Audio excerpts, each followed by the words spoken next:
بسم اللہ الرحمن الرحیم۔ ڈاکٹر صاحب، سب سے پہلے تو میں کاشف انوار رنداوا صاحب اور ان کی ٹیم کی طرف سے آپ کا شکریہ ادا کرتا ہوں کہ فیصل آباد آمد پر آپ نے ہمیں عزت بخشی،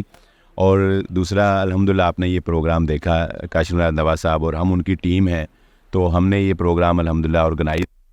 تو اس حوالے سے آپ نے پروگرام کو کیسا پایا اور کیسا یہ ایکسپیرینس رہا، اس حوالے سے بات کیجیے۔ الحمدللہ جتنے بھی میرے تقریر ہوئے یہ پاکستان ٹور میں تقریباً 7 تقریر ہوئے ماشاء اللہ۔ اور 7 تقریر میں سے مجھے لگتا ہے کہ وہ تقریر تھی جس کی پبلسٹی پہلے سے ہوئی، باقی پبلسٹی وینیو چینج ہو گیا جو پاکستان میں جس کا فائنلائزیشن تقریباً 10-15 دن پہلے ہوا، اور تقریر میں دیکھیے سب نیوز کے اندر پاکستان میں آ رہا تھا، میں خوش ہو گیا، میں چلو ایک پروفیشنل طریقے سے ہوا تھا، ماشاء اللہ ہمیں پسند ہے کہ کھلے میدان میں ہو۔ تو جتنے بھی لیکچر ہوئے مجھے لگتا ہے کہ اس کے انتظامات سب سے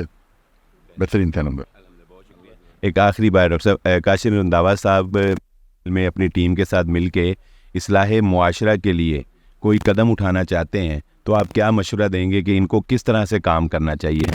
مل کے کس طرح سے کام کرنا چاہیے؟ ایک چھوٹا سا اے بی میڈیا کے نام سے ہم نے چینل بنایا ہے، جس اے بی میڈیا البر اس کے نام سے البر میڈیا،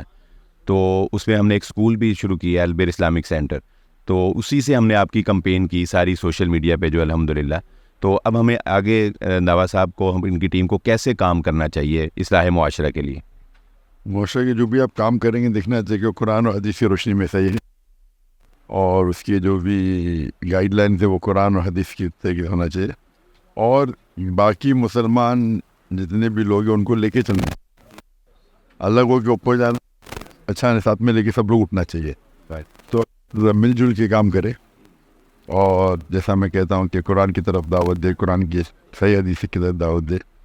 اور اللہ کی طرف دعوت دے، اور جو صرف اللہ کے لیے کرنا چاہیے۔ اگر آپ اللہ کے لیے کریں گے تو دیکھیں گے مقبولیت اور ہونی ہے، اللہ تعالیٰ دلوں میں محبت ڈالیں گے آپ کے لیے،